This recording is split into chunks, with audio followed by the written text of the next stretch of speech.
Salut les cocos, j'espère que vous allez bien. On se retrouve aujourd'hui pour une toute nouvelle vidéo. J'espère que comme on est en quarantaine, vous avez le temps de prendre soin de vous. Le printemps est enfin là et je me suis dit que ça serait pas mal de faire une petite vidéo sur les huiles essentielles parce que vous connaissez mon amour pour les huiles essentielles. Alors mon histoire avec les huiles essentielles a commencé il y a plusieurs années maintenant. Depuis que je suis petite, j'ai fait des allergies à plein de choses, notamment au pollen. Et à un moment, je tombais toujours enrhumée, mais toujours. Mon quotidien c'était éternuer, avoir les yeux rouges, avoir la gorge qui gratte. C'était vraiment pas la joie, j'en avais marre. J'en avais marre de mettre mon argent dans des médicaments qui marchaient pas, des sprays pour les yeux, des sprays pour je sais pas quoi, ça ne marchait pas. Je me suis dit, il faut que t'arrêtes Madina, faut que t'arrêtes. On m'a donc conseillé les huiles essentielles, je me suis dit, vas-y je vais tester, de toute façon j'ai pas grand chose à perdre. J'ai commencé par tester l'eucalyptus, pin sylvestre je pense, et l'huile essentielle de menthe poivrée ou Ravinsara. Et là, miracle, je revivais, j'arrivais à respirer l'hiver. C'était un truc que j'avais pas vécu depuis bien longtemps. Je respirais l'hiver. C'est même mystique, mais ça fait 2 ans que j'ai plus de problèmes avec mes allergies. Je touche du bois, je touche du bois. Ça fait 2 ans que je galère plus autant. Alors c'est un peu comme ça que mon histoire d'amour a commencé avec les huiles essentielles. Et depuis je les incorpore assez régulièrement dans mes recettes de cosmétiques maison. Et je dois avoir une vingtaine aujourd'hui. J'en ai plein. J'ai de la menthe, j'ai des agrumes, j'ai de la verveine. Mais j'adore, mais ça sent, c'est juste génial. Vous l'avez compris, ça fait maintenant plusieurs années que je m'intéresse aux bienfaits des plantes, de la nature. Vous voyez un peu. Au fil des années, ma manière de consommer a évolué. Et ce que je vais chercher aujourd'hui, c'est plutôt des alternatives peu coûteuses et qui me serviront à faire plein de choses à la fois. Je ressens aujourd'hui le besoin d'utiliser des produits le moins transformés possible, que ce soit pour la beauté, la nourriture, mais également le bien-être. Bien sûr, je ne dis pas que les plantes sont la solution à tout et qu'ils peuvent par exemple remplacer des médicaments. Non. Là, c'est pas ce que je veux dire du tout. Mais j'estime que pour bon nombre de petits bobos, il existe une alternative naturelle. L'idée en fait, c'est que les huiles essentielles vont fonctionner en complément de votre traitement classique, donc à base de médicaments. Avant d'aller plus loin, il est important de prendre certaines précautions. Les huiles essentielles sont des actifs puissants qui peuvent être dangereux si on les utilise mal. Renseignez-vous toujours sur la posologie, la fréquence et la manière dont vous pouvez les utiliser. De nombreuses huiles essentielles sont proscrites pour les personnes vulnérables comme les femmes enceintes, les enfants, donc demandez conseil à votre médecin. C'est dit, maintenant continuons. Qu'est-ce qu'une huile essentielle? Les huiles essentielles sont des actifs chimiques concentrés extraits des végétaux. C'est vraiment un concentré de tout ce que la plante a à nous offrir. Elles peuvent être extraites de différentes parties de la plante, c'est-à-dire les fleurs, l'écorce, la tige, les racines. Mais à quoi ça sert exactement une huile essentielle? Ça, la question revient souvent. Les huiles essentielles ont de multiples vertus et propriétés. Elles vont vous permettre de prévenir et de soulager certains bobos du quotidien ou d'autres pathologies beaucoup plus graves. Elles ont des propriétés relaxantes, antiseptiques, antivirales, stimulantes, antidouleurs, etc. La liste est vraiment longue. Sinon, on peut tout simplement utiliser une huile essentielle pour son parfum. Comment sont fabriquées les huiles essentielles? Les huiles essentielles sont généralement extraites par distillation, tout comme les hydrolats, les eaux florales. C'est-à-dire en gros qu'on va prendre la plante, la mettre dans un gros tonneau avec de l'eau chaude. Je vous caricature ça, hein, c'est pas comme ça exactement, voilà. On va attendre que ça bout, et puis voilà, la vapeur va se condenser et donner une sorte de liquide biphasé. Voilà, je vais vous mettre une petite photo parce que j'explique très mal, je pense. Et en fait, au fond de la cuve, vous allez avoir l'hydrolat, donc la partie liquide entre guillemets, et à la surface vous allez avoir l'huile essentielle qui flotte, voilà, en gros. Comment utiliser une huile essentielle? Donc en fonction de l'huile essentielle que vous allez choisir, il est possible de l'utiliser de différentes façons. Ça peut être par voie respiratoire, donc en diffusion ou en inhalation, par voie cutanée, en massage ou en application locale, par voie orale, dans la cuisine, ou tout simplement en mettant de l'huile essentielle sur de l'huile végétale ou du miel et en l'ingérant tel quel. Pour bénéficier des bienfaits de l'huile essentielle, il est important de ne pas la chauffer.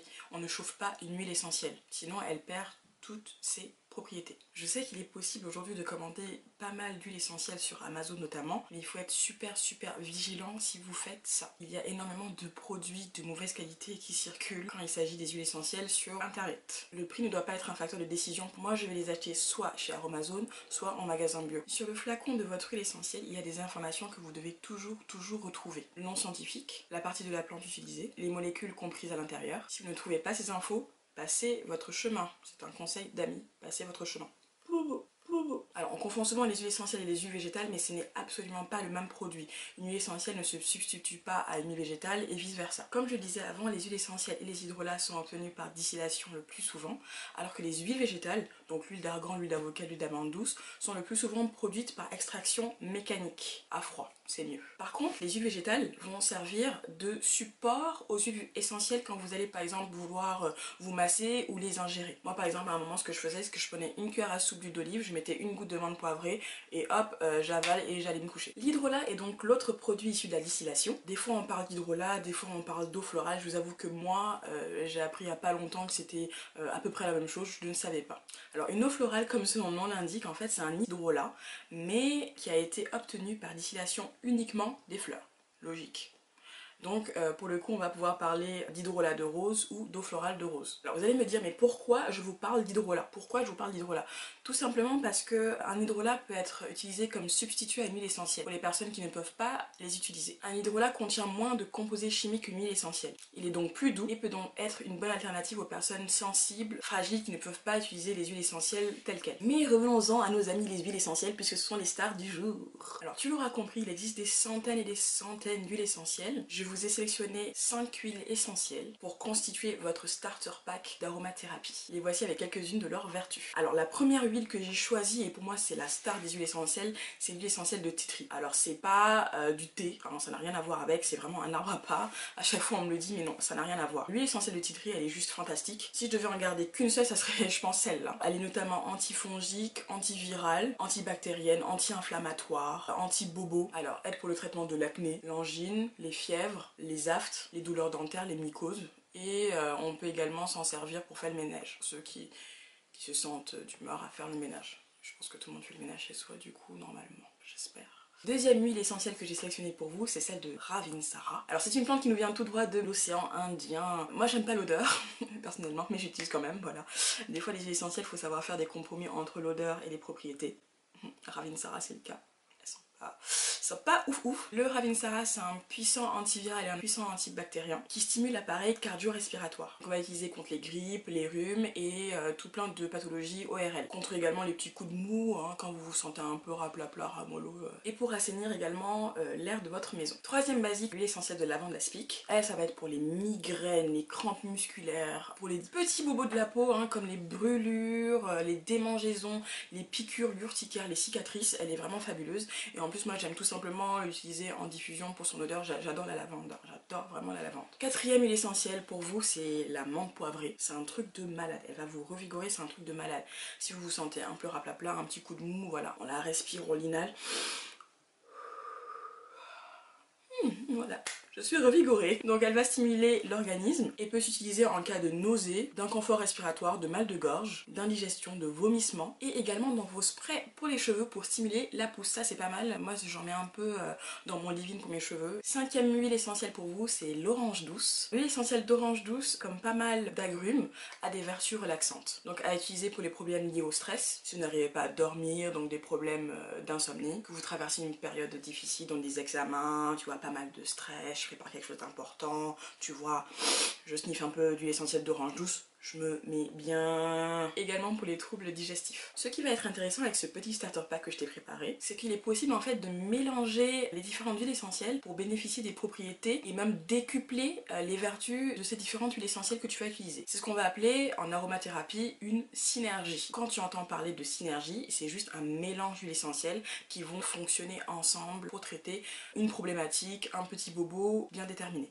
Bien sûr, avant de vous lancer dans quelques mélanges que ce soit, renseignez-vous sur les doses et la manière dont vous pouvez utiliser les huiles essentielles. C'est vraiment une discipline à part, ça s'appelle l'aromathérapie. Il y a plein de règles, plein d'usages et plein de précautions à prendre avant de faire joujou avec les huiles essentielles. On va pas jouer à l'apprenti chimiste ici, c'est pas le but du tout. Comme vous l'aurez compris, les huiles essentielles ont plein de secrets à livrer. Pour vous documenter sur les huiles essentielles, il existe de très bons livres sur les plantes et l'aromathérapie. Je vous avoue que moi ce que j'aime c'est plutôt les blogs, les reportages et documentaires spécialisés sur les plantes de manière générale. J'ai un peu de mal avec les gros livres, voilà, j'ai un peu la flemme de lire ces temps-ci. C'est pas bien, faut que je change ça. Ce qui m'aide vraiment quand j'ai pas trop le temps de chercher, même si j'achète pas forcément tous mes produits là-bas, c'est le site internet de Aromazone. Je trouve que le site est assez bien foutu et vous allez pouvoir trouver des informations sur les produits en fonction de votre problématique. Vous voulez une huile essentielle, vous allez pouvoir filtrer en fonction de votre besoin. Et une fois qu'on commence à se documenter dessus, ça devient juste addictif. C'est tellement intéressant tout ce qu'on peut faire avec. Moi aujourd'hui, elles sont devenues des ingrédients incontournables à la préparation de mes cosmétiques maison, donc déodorant, sérum pour le visage, masque capillaire, shampoing. D'ailleurs à ce sujet j'ai prévu de vous faire une petite vidéo hein, sur mes petites recettes maison, ne vous inquiétez pas, je pense à ça, je vais le faire très bientôt. En parlant d'allergie, on reste dans le thème. Si vous voulez continuer à en savoir plus sur le sujet, je vous mets plein de liens en barre d'infos. C'est tout pour aujourd'hui, on est de plus en plus nombreux sur ma chaîne et ça me fait tellement plaisir de voir le nombre d'abonnés qui monte, c'est juste ouf. Merci d'avoir regardé cette vidéo et si mon contenu te plaît, n'hésite pas à t'abonner, hein, tu connais, il y a la petite cloche, il y a ma petite icône, voilà, fais comme chez toi. On se retrouve très bientôt pour une nouvelle vidéo et en attendant, prenez soin de vous et je vous fais comme d'habitude de gros bisous.